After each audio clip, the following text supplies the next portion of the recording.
Well, hey, gang, welcome to our first ever, what we're calling Starting Point Morning.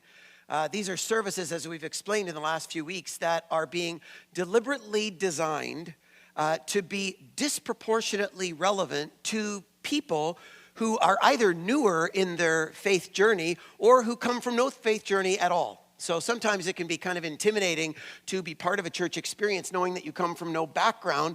But on these starting point mornings, we're trying to make the conversation specifically relevant to you. And to do that, as we thought about it internally, we thought that we would start in these starting point mornings kind of at the very beginning of where people with little or no faith would start, and that is at a place of little or no faith.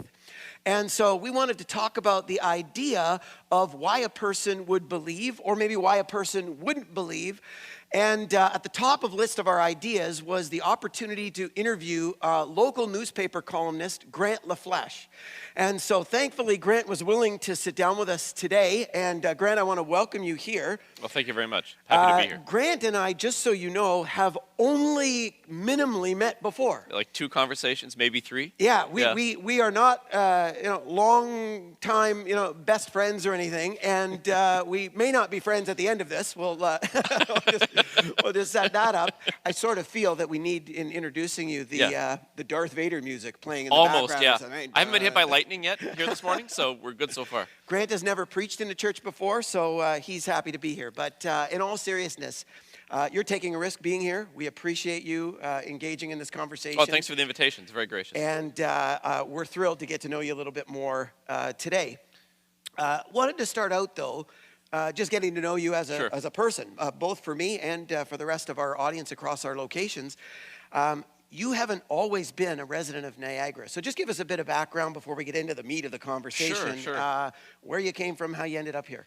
Well, as a journalist, I started in Calgary, which is my hometown, in 1997. I was a cub reporter at the Calgary Herald, which, for those who don't know newspapers, means even when you get a really good idea, your editor says, "That's fantastic. Jeff, you've been doing this for 20 years. Here's the story Grant came up with. Grant, go cover the Pumpkin Festival or whatever." You started in 1997. 1997. I started too. I didn't have any gray hair. Well, probably not. I was a cub pastor. Cub pastor, rookie pastor. Yeah. And so I worked there for about a year and a half, and then a more senior post opened up in St. Catharines at the Standard, and my editor urged me to apply for the job, which I eventually got. The idea was I get some more experience, have more responsibility, work there for 4 or 5 years, and then go back to the show. Yeah. When the brain drain kicks in, yes, right? yeah. Intervening in that 4 or 5 years was, as most people will know by now, was the downturn in the newspaper industry. That's when the big layoffs started, the circulation decline started, all the stuff the industry is still struggling with. So, when I left, Conrad Black owned the whole chain. You couldn't walk into a newsroom without finding an empty spot to get a job. Those all dried up, and so I've been here ever since. I know that kind of sounds like a complaint. It probably shouldn't. The newspaper's been very good to me. I've been able to do very cool stuff, including meeting you and doing this kind of conversation.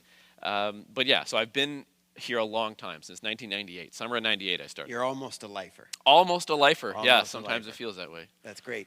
Now, more specific to your journalistic background, how did you get into that? Was it a passion you always had? Were you writing stories and doing stuff as a kid? How did you get it to be a journalist? That's how most people start. And I don't know how you go from, in your case, being a civilian and then being a pastor.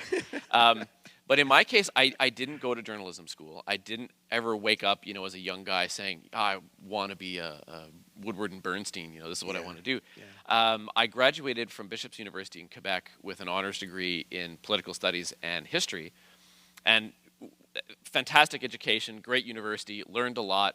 But, when you come out holding a political studies degree and a history degree, that doesn't get you a job necessarily. Yeah. So I worked at a youth center in northern Alberta for a while, and then when that was over, I didn't have a job. At the time I was engaged, so I thought, well, I need a career.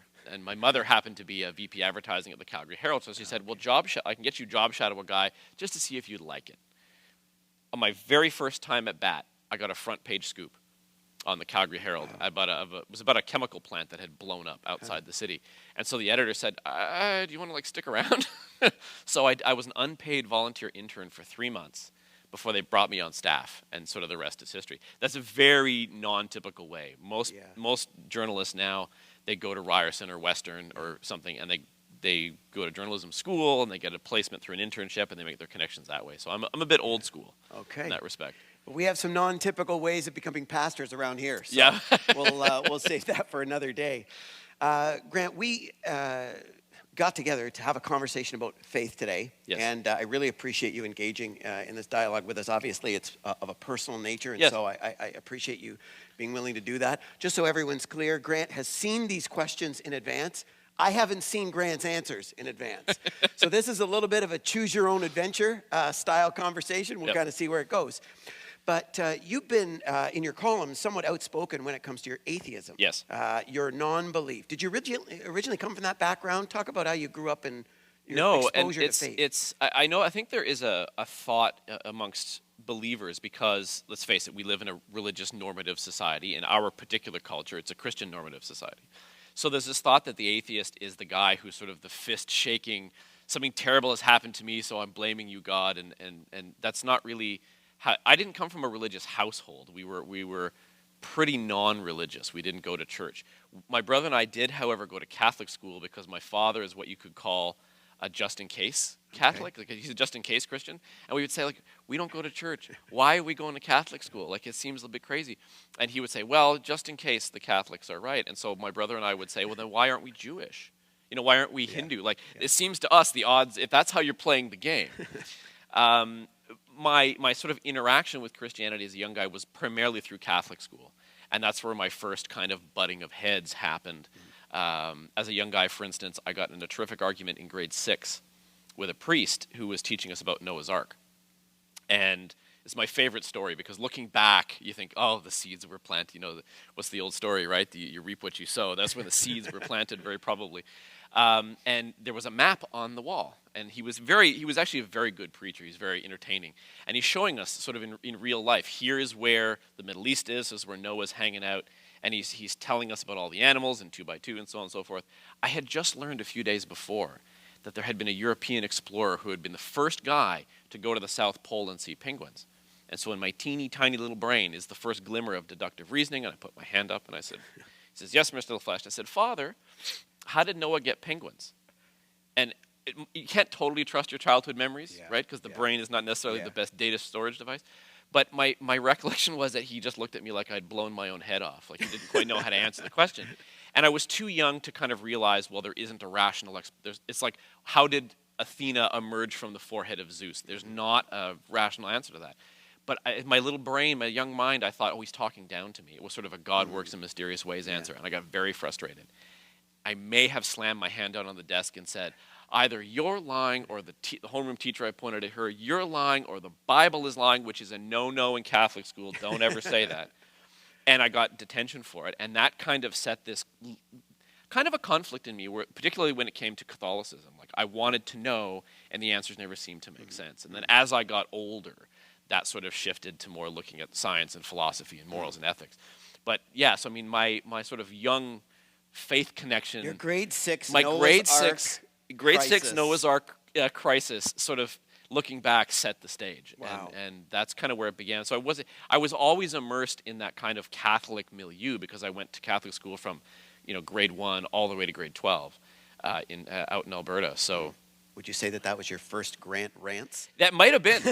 That might have been. I mean, it got so bad. I mean, the genesis of Grant rants. The genesis of the Grant rant. Grade 6, fun. St. Jude Elementary, Wow. Mrs. Gillis's homeroom class.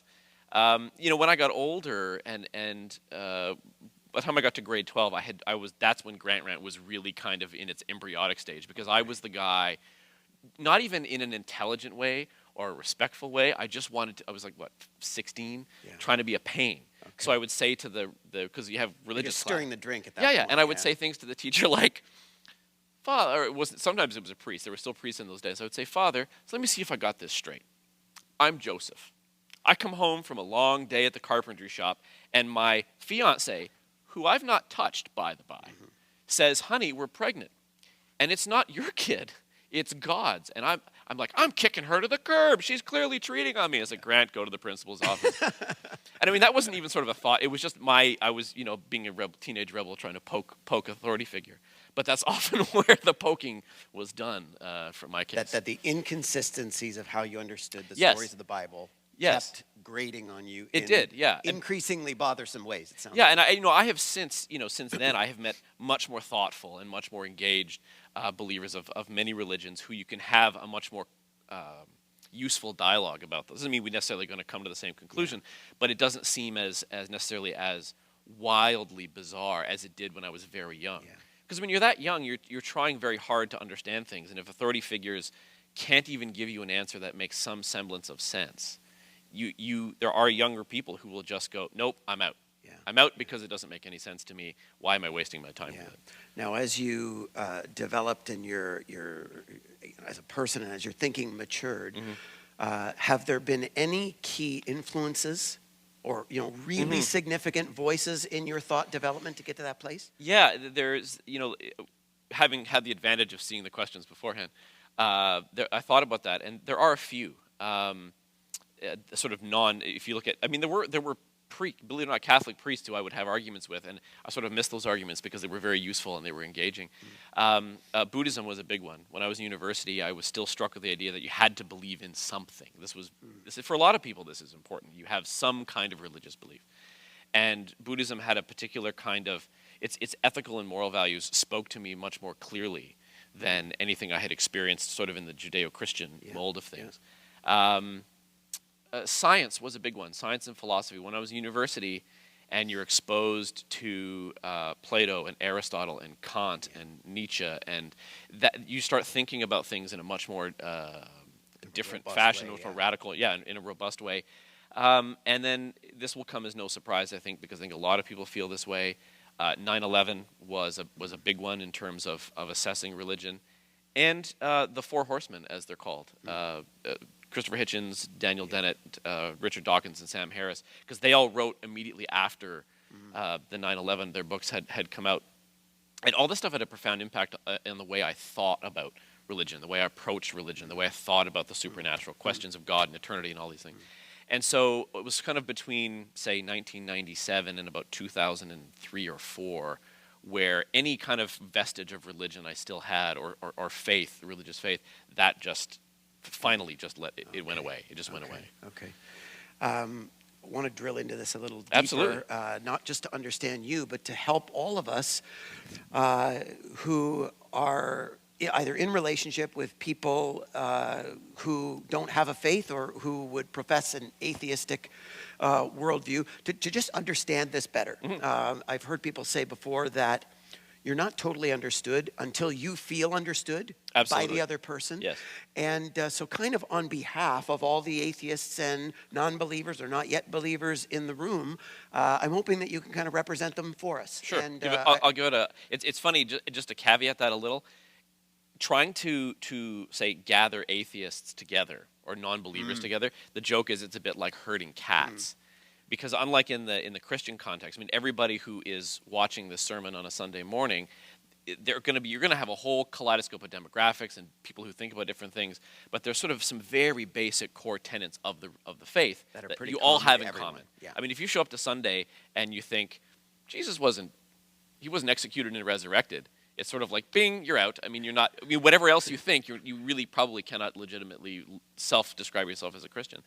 It's much different in atheism. There's only one thing that connects us, which is the lack of belief. Okay. The rest of it can be. You could be a nihilist. You could be a free market secularist. You could be a communist. You could be all kinds of things. So, I guess as we go forward, just to caveat that I can't speak for atheism in a monolithic sense. Yeah. I can speak from my experience and my experience of other non-believers, and I'll do my best. This is helpful for me because my first question would be like, what is your definition of atheist?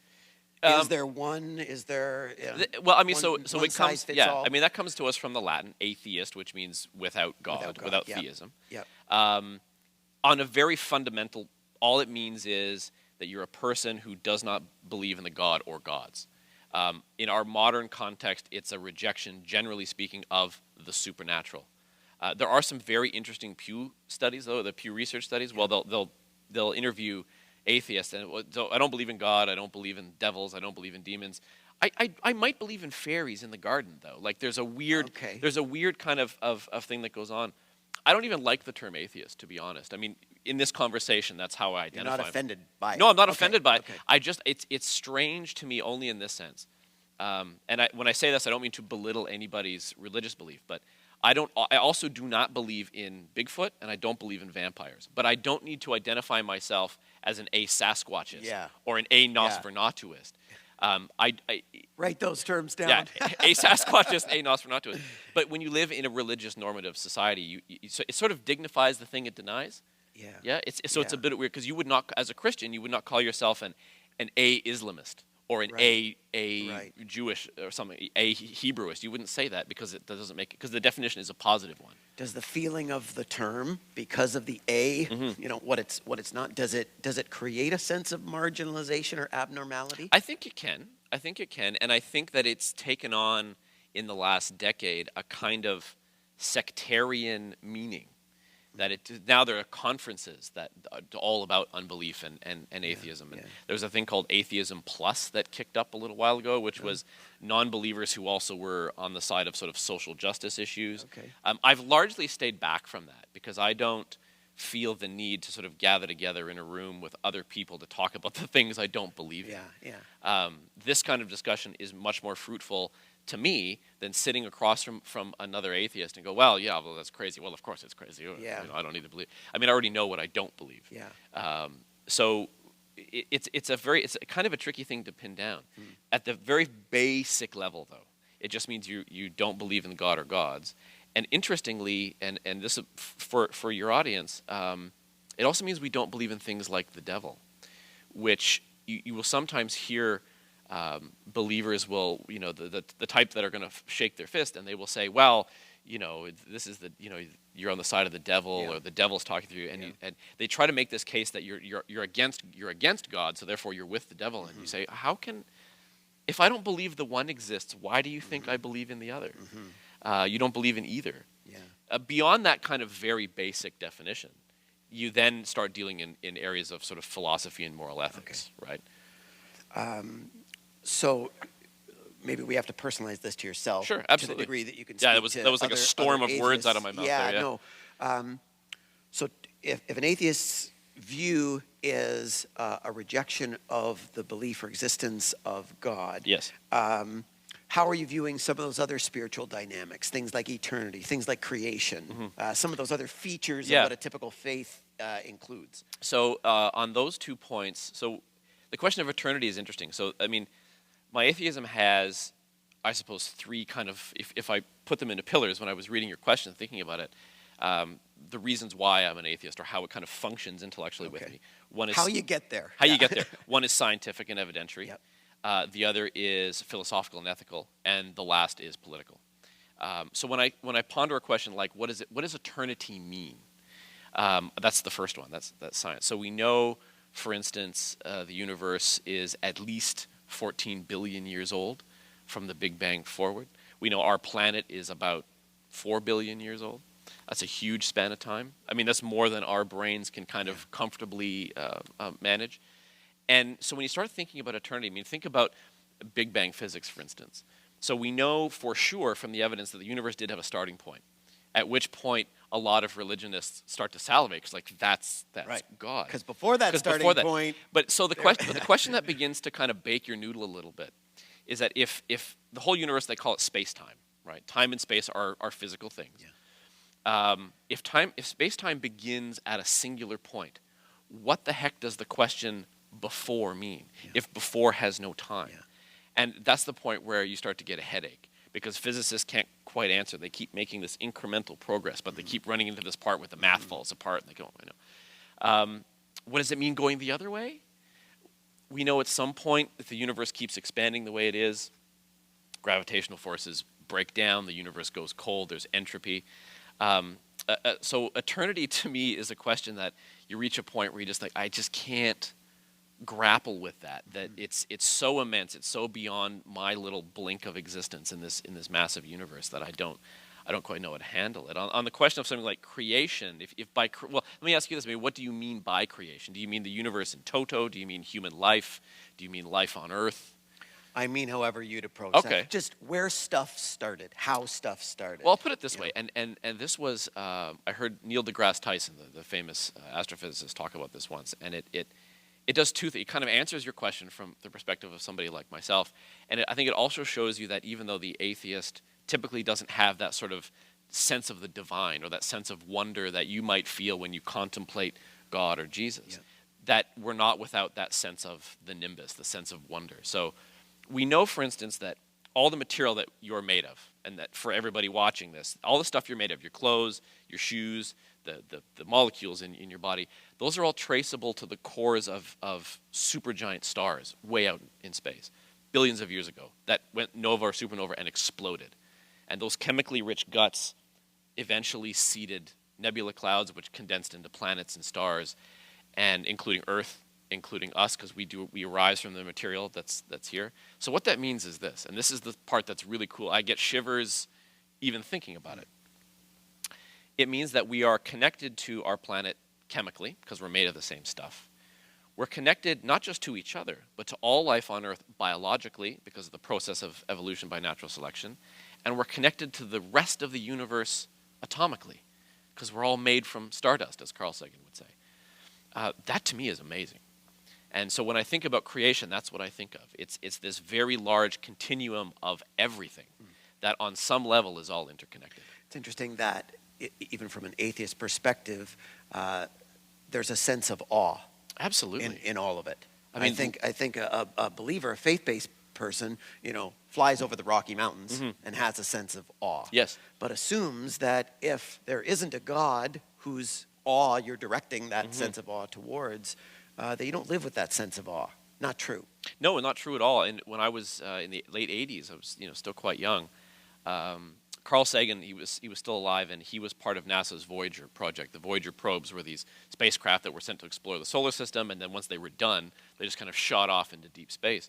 And he turned the camera back on one of them. This is his famous pale blue dot. He turns the camera back, take one last picture of Earth while you could still see it. And it is a sea of stars. And there's a little teeny tiny point of light kind of suspended in what looks like a sunbeam. It's an artifact in the camera, but that's what it looks like. It's amazing. And when I saw that, the first thing you think is, if that little point of light, which was smaller than your thumbnail in the photo, if that light went out tomorrow, the universe simply wouldn't care. It's not relevant on this enormous scale. And then you start to realize a couple of things. One, this is the only place we've got. It's our only home. This is the only life we've got. There's no do-afters. There's no mulligans. Yeah. So you sort of begin to feel this sense of, simultaneously, this sense of smallness in the face of the universe, and the sense of largeness that you're part of it, and then a sense of responsibility to make the best of it whilst it's all here. Few more clarifying questions that we'll just kind of shotgun through. As an atheist, how do you view the 10 seconds after you die? I look at it this way. I don't know what life was like before I was born. I don't remember it, so I suspect it will be much the same. Okay. How does an atheist view the Christian faith? That's a very complicated question. In three sentences or less. 3 sentences or less. So I think the sort of religion in total, I think most atheists would say it's like all other religion or mythology. It was an attempt to answer the big questions of life. Why are we here? Where do we go? What does it all mean? How should I best relate to other people? So on and so forth. But we don't ascribe to it any more merit, than most other religions or most other mythologies. As you look at faith-based people, especially Christian faith-based people, do you differentiate between believing in the Bible and believing in Jesus, or are they one and the same? I know in some denominations that's a very big difference, right? At the same time, you will hear, particularly if you go farther right on the political spectrum, people will identify, I'm a Bible-believing Christian, as though there was some other sort. Yeah. So I think generally no. I mean, you have no Jesus to believe in were his stories not written down in the Bible in the first place. Yeah. They are. It's like Socrates and Plato. Socrates' philosophy is super awesome. It's great. But we have no way to know we'd never know about him were Plato not writing about him. So if you remove Plato's dialogues from the equation, there's no more Socrates to think about. So I kind of look at it that way. Okay. And again, Grant, knowing that you can't speak on behalf of every Yeah. atheist across Niagara, how does an atheist typically, or maybe more personally, how do you specifically view this historical figure named Jesus? That's kind of the trump question from a Christian perspective. I love that right? question. Okay. Because I differ from a lot of my sort of fellow heathens on this question. I think a lot I aitheists look at fellow heathens. Fellow heathens. That's us. No offense to heathens. Yeah. I think a lot of atheists will sort of knee-jerk look at those stories, the gospel. Let's just confine ourselves to the gospels for the moment. Just look at those stories, his life, his ministry, his miracles, his death and resurrection. If you were a person in the ancient world, those stories seem very familiar when they first begin to be taught, because the Greek and Roman world has Hercules. They have all these other mythological heroes who, if you're familiar at all with Joseph Campbell, The Hero's Journey, there's this sort of template that seems to exist in all human societies. We call it the monomythic cycle The monomythic cycle, yes. And so if you lay down... Speaking my language, Grant. Right, yeah. So if you lay down the story of Jesus on it, it matches very, very well. Yeah. Same with Hercules, same with many, many others. And so a lot of atheists will say, well, he's clearly an entirely mythological figure. I don't necessarily take that view. And there's two reasons why. The first, and this isn't evidence of any sort, so I can't speak in any definitive fashion without a hot tub time machine to go back and check.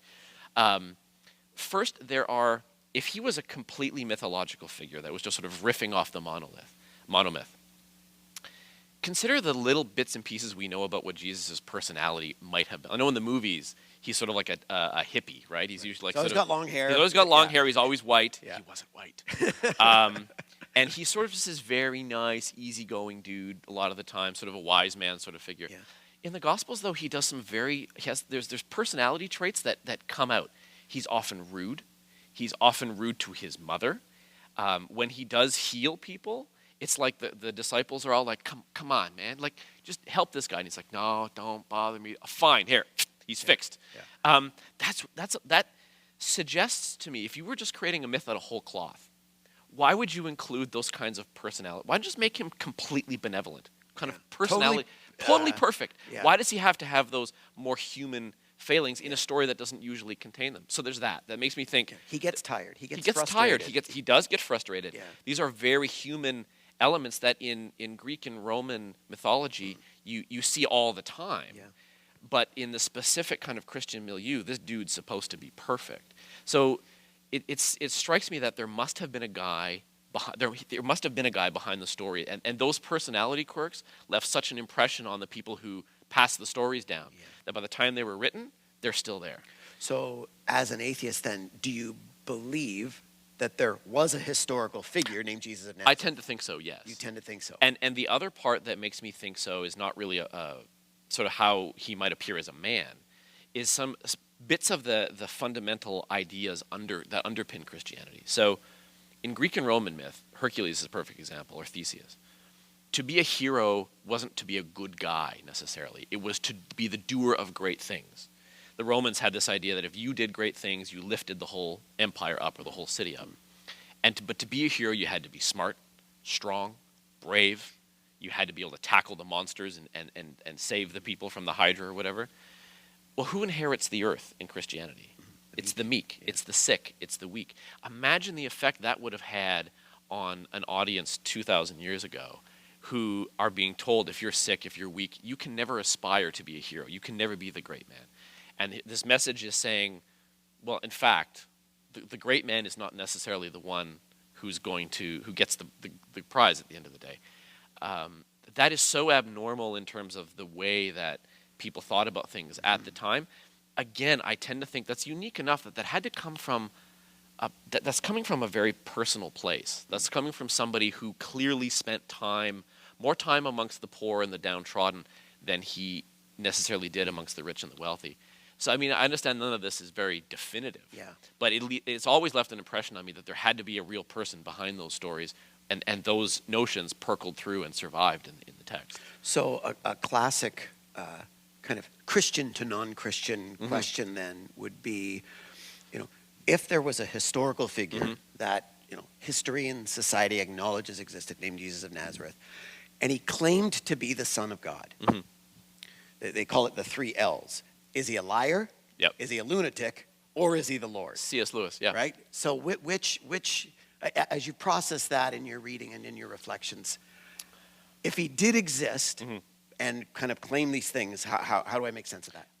Well, I mean, you and I exist. I could make an extraordinary claim right now.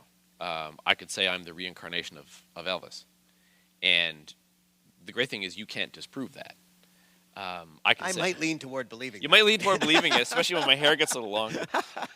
Thank you very much. Yeah. But and I understand like that's very much this is C.S. Lewis's thing. Either what Jesus said was absolutely true, or he was a liar and a madman. Yeah.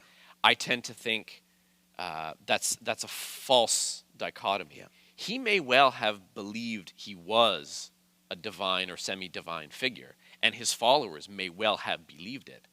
The fact that a living person makes that claim does not make that claim true. Okay. There's a threshold of evidence whenever we like to say extraordinary claims require extraordinary evidence. So I don't see. I mean, I understand it. A lot of times people say, well, if he made the claim and if he was true, and if we can say yes, these teachings we feel comfortable subscribing to this ancient figure, then everything he said is true. And I don't take such a black and white view of it. Okay. Again, you've seen these questions in Yep. advance, so this was kind of the one I was most curious about. Knowing a bit more of your background Yeah. and kind of coming from exposure to faith Mm-hmm. and getting to where you've gone to, could you ever see a day in the future where Grant Lafleche was not an atheist? Wow. That's the question I had to I looked at it on the computer But screen. I can't believe he's asking me And I this thought, question. yeah, he's not pulling his punches here, eh? I can rant too. Yeah, absolutely. So I guess with the caveat that it's unwise to say never, because if we go back to the 3 things I talked about before, scientific, This is Jim evidentiary. Carrey saying, so you are saying there is a chance? Yeah, exactly. So it's a small chance. I'm guided by evidence, both as a journalist and as a man. So if there was real evidence, substantial evidence that said yes, this God exists, it would be very hypocritical of me to say, well, I accept evolution is true on the basis of evidence, I accept physics on the basis of evidence, I accept the germ theory of disease, but I won't accept this bit where there's evidence. Now here's where the tricky bit lies, and maybe you can provide feedback on this side.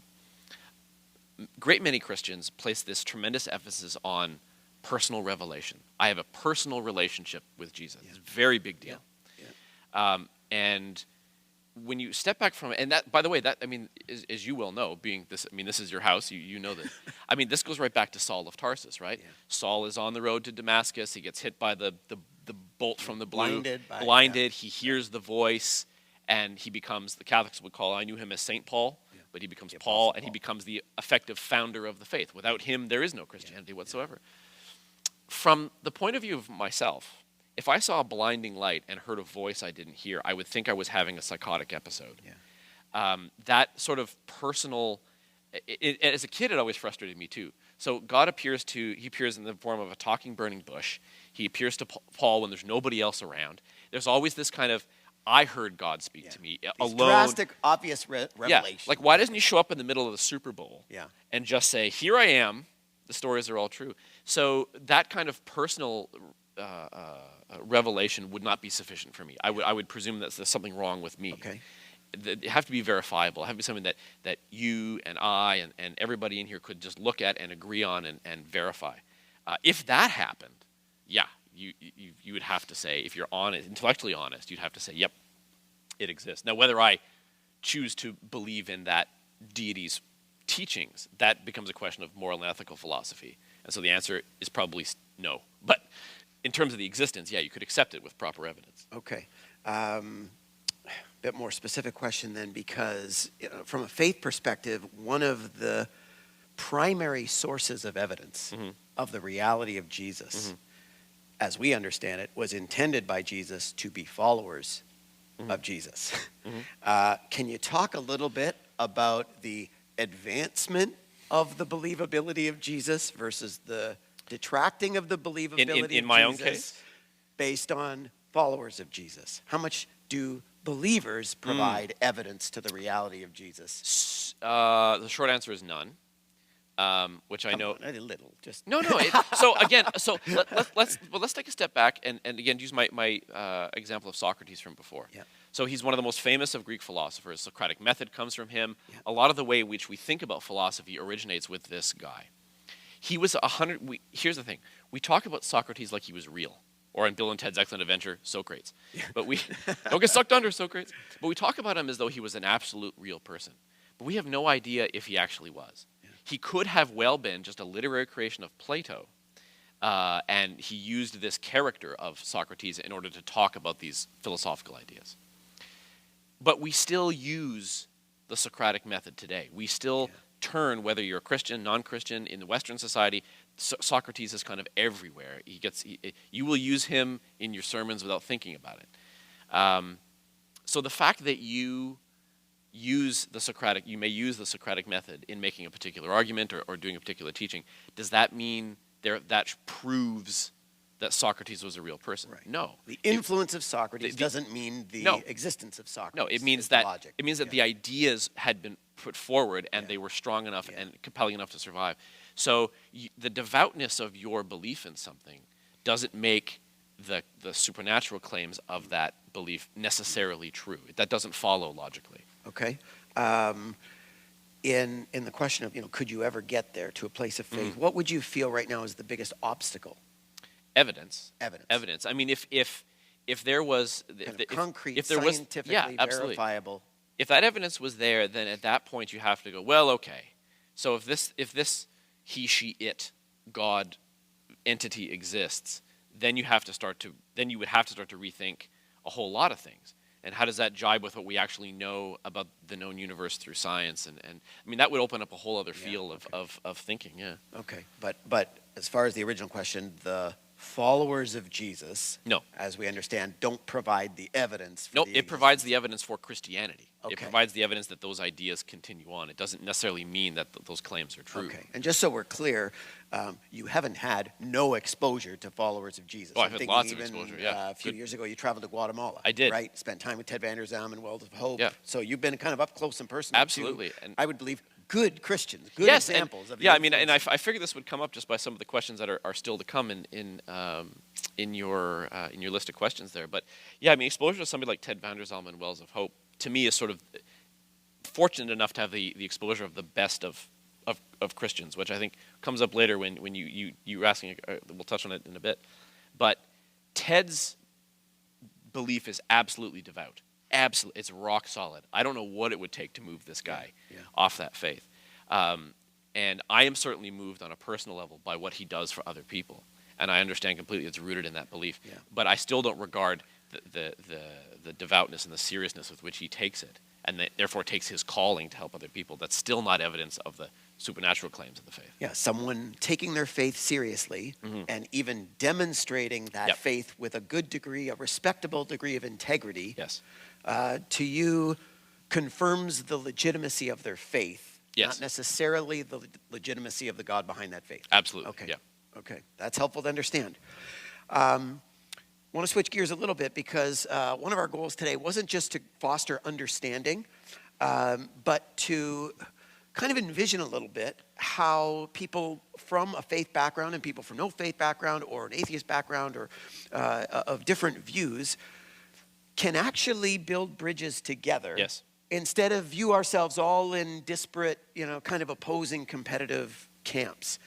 And, I feel like, learning to kind of understand for us as a church, learning to understand and relate to not yet believing people isn't just an exercise that we want to do in hopes of one day converting them. It's actually in hopes of having actual relationships and friendships with them and even partnering together to make the part of the world, if not the whole world, where we live a better place. Yes. So, a few more kind of specific questions around that subject matter. Would you consider yourself a friend or enemy of the Christian church? I would say neither. Those who are familiar with my professional work know that what I'm opposed to is theocracy.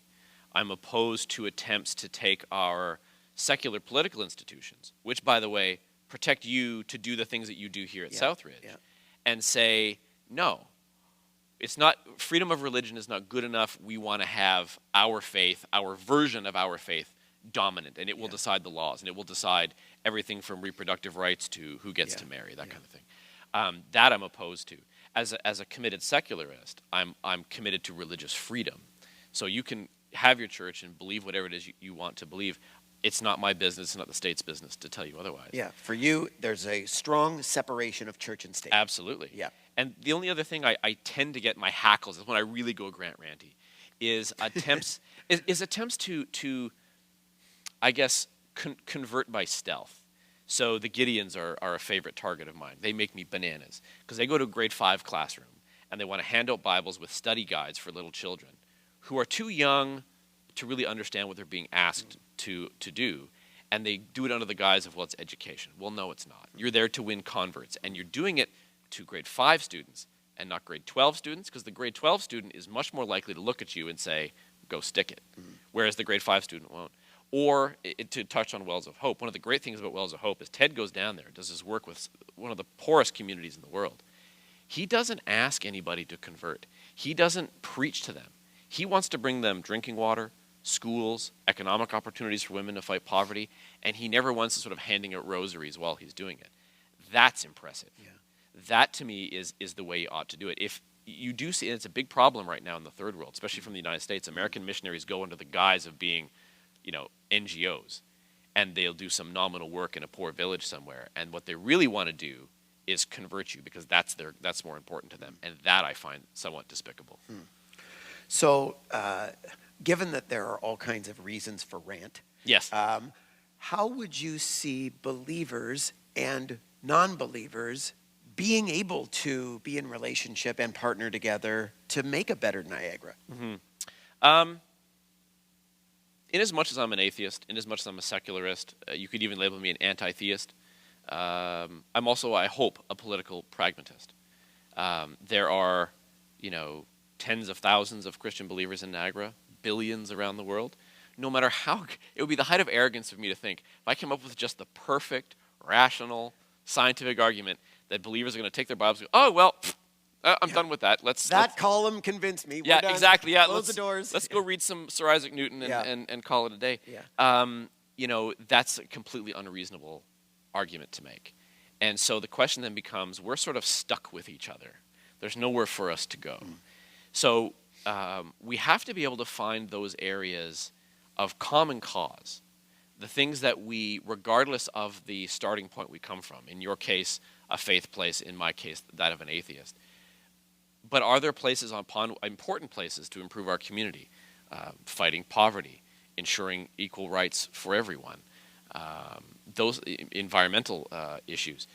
There must be those areas on which we agree, even if we come at it differently. Yeah. And then the question is, well, if we agree on those issues, there's no reason why we cannot stand as allies in those moments. Which is an important thing for, I think, all of us to hear you clarify, because you're actually okay with us working together on a common cause that I admittedly and overtly am invested in or passionate about because of my faith.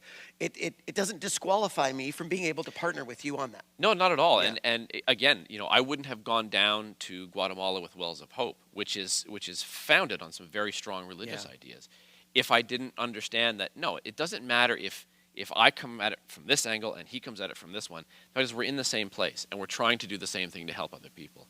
And so long as we can do that, then absolutely we can walk arm in arm on those types of issues. Now, I want to go down a more specific road here, and hopefully this is some bonus coverage, because what actually got us in relationship the first time was a mutual friend wanting to get us talking about some, I'm going to call it bad Christian press. Yes. And the question was, how ought we to respond? And you'll notice that I wasn't, at that point, really responding at all. And Southridge, as a community, wasn't really responding at all. And I had some reasons for that. We can get into those if you want. Sure. But you were challenging me and us as a church to step up and respond in situations like that. Talk about that a little bit. That was helpful for me. So one of the things I know, I have many Christian friends, and I know that makes regardless of the denomination, that makes them angry is when somebody who claims to speak for the faith does something or says something awful, and then somewhere in that statement or doing of something awful says, you can't criticize me because this is my religion, this is what Christianity says, this is what God says, I'm only doing that, so you can't criticize me. And it's a don't shoot the messenger. it's just don't shoot the messenger because this is what the Bible says, this is what Christianity is. And there's a lot of Christians who are just wailing and gnashing their teeth saying, no, no, no, that's not what we believe. That's not how we approach the world. And yet they stay silent. And when we spoke at that lunch, I raised the example of, look at the deep, deep problems in the Muslim world, where you have Islamists and jihadists just butchering people and trying to destroy civilization for their bizarre fantasy of an international caliphate.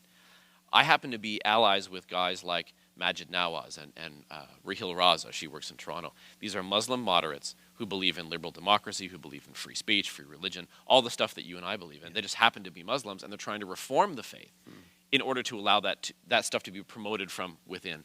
There just happen to be a very small minority right now. So I ally with them in those, and they are successful because when something terrible is done in the Muslim world, or there's another terrorist attacks, these are the first people who are condemning that point of view, and they're the ones who are saying, no, that's not right. And so I think that you shouldn't be passive. I think this was the point I was trying to make to you before when we had lunch. When there's somebody out there who claims to be speaking for your faith, and I know how seriously you take your faith, if that is not your point of view, if that is projecting a point of view of your religion and your worldview and the way in which you as a person and a pastor and as a church community want to interact with your community, you ought to be standing up and saying, no, that's not the way it is. And so I bantered a little bit saying, I'm coming from a background where I want and in my own life and in our church's life, I want our actions to speak louder than words. And I feel like stepping into the verbal kind of diatribe risks appearing, on the one hand, judgmental, and on the other hand, it risks positioning yourself to be perceived in the same way that person might be perceived. Yes. Now there's a verse in the Bible that says, answer a fool according to their folly, yes. And run the risk of becoming like them yourself, right? Yep. So for those two reasons at least, we've taken a very covert approach in those kinds of things, and you've challenged me to say, hey, people don't differentiate. People don't automatically say, well, that's not Jeff, or that's not Southridge, or that's not their leadership. Communities like that, they don't believe that. We actually have to step up and differentiate ourselves. I think so, and I think there's two reasons for that. I mean, I think especially for your new members who are watching this on Sunday morning, who maybe don't have a lot of experience yet with Southridge. Yeah. I mean, this church community has stepped up in a number of ways. You have your men's shelter. I know that Mr. Arnold has taken his tours with the mayor to show him parts of the city. Yes, this church is a cornerstone rock, if you will, of the of the Compassionate City project, and that stuff is done largely without much fanfare. Like, unless I physically come down to the shelter door and knock on it and say, Jeff, I want to talk about your shelter, you're not talking to reporters. But we now live in a different world from when that started. We live in a social media world where we're being bombarded with information constantly. And unfortunately, the loudest voices, they're not even the majority of voices, but they tend to be the loudest, are the extremists, the fundamentalists in the pejorative sense, the people who are judging people, condemning people, want to take their rights away. And the larger majority of people, whether they're church groups or other institutional groups, who are just trying to do work to make their communities better, when they stay silent. So I've had these conversations with the people who will, the incident that, we can maybe talk about that in more detail if you wish, but the incident that first brought us together, and I would talk to people and say, these Christians in Niagara are terrible. And I would say, no, this particular Christian is fairly terrible. But I know there are Southridge and there's a couple other places in town that do absolutely indispensable work for our community. And you can't ignore that. And they'll say, well, yes, but. Yeah. Right? Yeah. They're still bad in some fashion or other. And so I think that in the media environment in which we live, in that bombardment of anybody being able to say whatever they want, I think it behooves groups like yours to be able to say, you don't even have to be, I suppose, necessarily aggressive about it or seek conflict, but to say, just the way a moderate Muslim might in the face of a much more extreme a terrorist attack, but might say, no, this is not representative of us. This is not who we're about this. We're not about that. Yeah. I think it's important. This was tremendously stimulating for me to consider, and I hope that there's relevance out there to all of us from a faith-based perspective who are in the rooms across our locations. Not just as a church leader, but as a neighborhood resident, as a water cooler, converser, as someone on the schoolyard or in an office place, that just staying quiet and letting the reputation of Christianity be taken hostage by, you call them extremists. Yep. We live in a different world. This has been something that, frankly, Grant, has been really messing with me. And just by way of an historical example, to show you how powerful actions and words speak out. Historically, you know about the great fires in Rome when Nero was emperor. And if you know your history, there were stories that came out afterwards because Christians were on the front lines. I mean, this very early church in these days. And they were on the front lines helping the burn victims and the homeless and the sick and everything. And so when you read the Roman accounts, it's like, we thought these people were awful, right? These cultists who are now stepping up to help their neighbors. And so your actions do speak loudly. It's just now you need sometimes to not be afraid to say it. Yeah.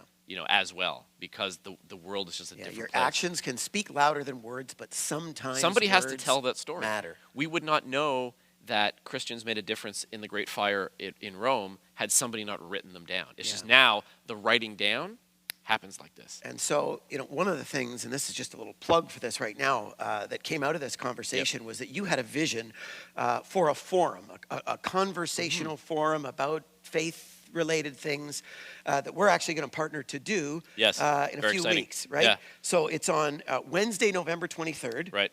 You want it hosted at our Glenridge location of Southridge, 7 to 9 p.m. We're going to talk more about it for our faith community, but this is your idea. Yeah. So if it's bad, it's Grant's fault.